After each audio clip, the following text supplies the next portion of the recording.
gas. Dee Snider, let's talk about the new Twisted Sister album, Love is for Suckers. I mean, why that title? You don't really believe that, do you? Love is for Suckers? Oh, absolutely. I don't know. I understand that suckers has another nastier meaning over here. In the States, it just sort of means he's a bit naive. You know, someone who falls for tricks. You know, yeah, definitely I believe love is for suckers. I mean, I'm in love. Anybody who's ever been in love knows that it is. I mean, how many times you see people have awful relationships, they get their hearts ripped out and thrown on the ground, they swear they'll never fall for this stuff again, and then a bird walks by and then it's boom, they're off one more time, you know. So I just think an appropriate title for the album. It's been nearly 2 years, of course, since the last Twisted album came out and play. What took so long? The band was very tired after the last album. Everything was just getting kind of repetitious. We were going through the motions. We'd been together for 11 years at that point, or 10 years. And we decided we needed a big break and we needed some changes. And we just said, look, we're off and we don't know when we'll get back together. Maybe we won't. But we'll get if we get back together, it'll be because we want to get back together, not because we have to. So we took a lot of time off. People did other things. And I worked on new music, and when I came back with the new stuff, I was looking for some changes. I had written some Twisted Sister music and some Dee Snider music because I had an idea of a solo album. And when the band came back, everybody was not into the Twisted Sister music, they were into the Dee Snider music. Now, hearing the album, not too many people really say it doesn't sound like Twisted Sister, so I guess this natural change that I thought was so different was actually where Twisted naturally had progressed, where the band had progressed, and where the audience had progressed with us. So the biggest change to come about, I think, is the fact that we're not wearing any makeup anymore, and the costumes, they're gone. And I really spent time developing the guitars and the musical end of this album, because before this has always been very basic.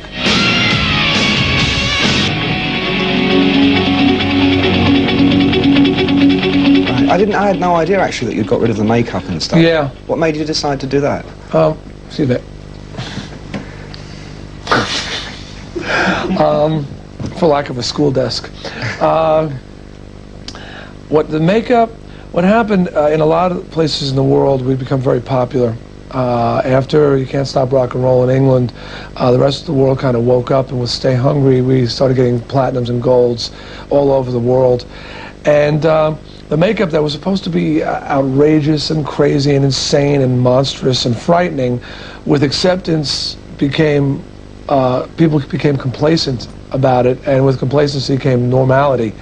And suddenly I had 3-year-olds looking at me on the streets like I was like a Muppet or something, you know, I like Twisted Sister, you know. I never really wanted that to happen.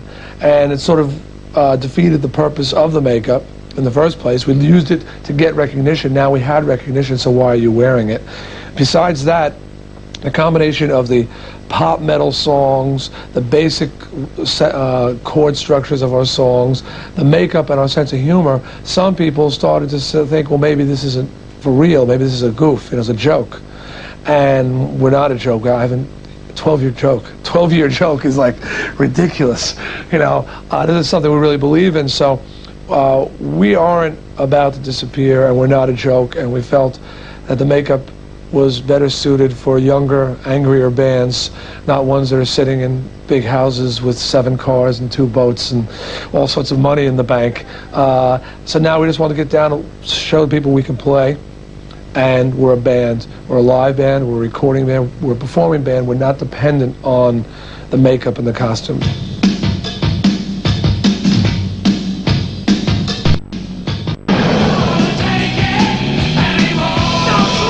What about your live performances? Because in the past, I mean, you made your reputation on these outrageous performances. Your raps are always very funny, quite rude. Yeah. Is that going to be tailored down a little bit? That won't change too much. The only thing with the raps just started as necessity. You know, people would be tuning a guitar, you'd have to fill in a few minutes, somebody would be throw a bottle at you and you'd have to put them in their place or what have you.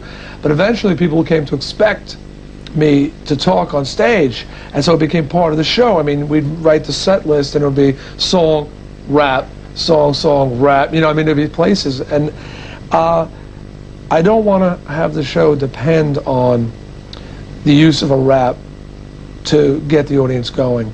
So you may see a little less, but it won't be gone. As far as the energy and the intensity of the shows, that's not going to change one bit. That's Twisted Sister. That is what we are. Unfortunately, Great Britain is one of the only countries in the world where we're recognized as a performing band. You know, we did over 2,000 live shows before we had a record deal. 4 or 5 shows a night, 5 nights a week, and we gained a reputation for ourselves in the New York area as a performing band. Then we came over to England, and we continued our reputation with the Marquee and Reading and Donington, and then all of a sudden we had these hit singles, which I never expected, and I don't think anybody expected, and then we were on the cover of every magazine, and from there it went to the United States, the same thing with hit singles all over the world, and a band that started playing in the pubs, getting down and dirty, was suddenly depending on whether or not we had a hit record.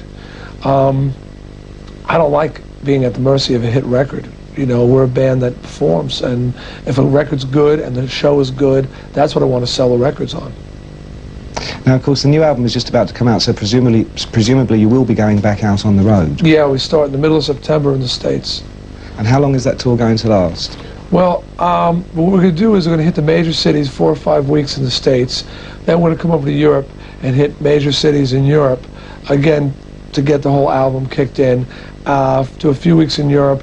Then at that point, we're going to step back and see where the demand for us to do more intensified performing is. England, for example, has already proven that they want Twisted Sister on a live level. Last tour, every date sold out. So we'll be coming back to England and doing a lot more dates. Other countries in the world, it will depend on how well the record does and how badly people want to see us.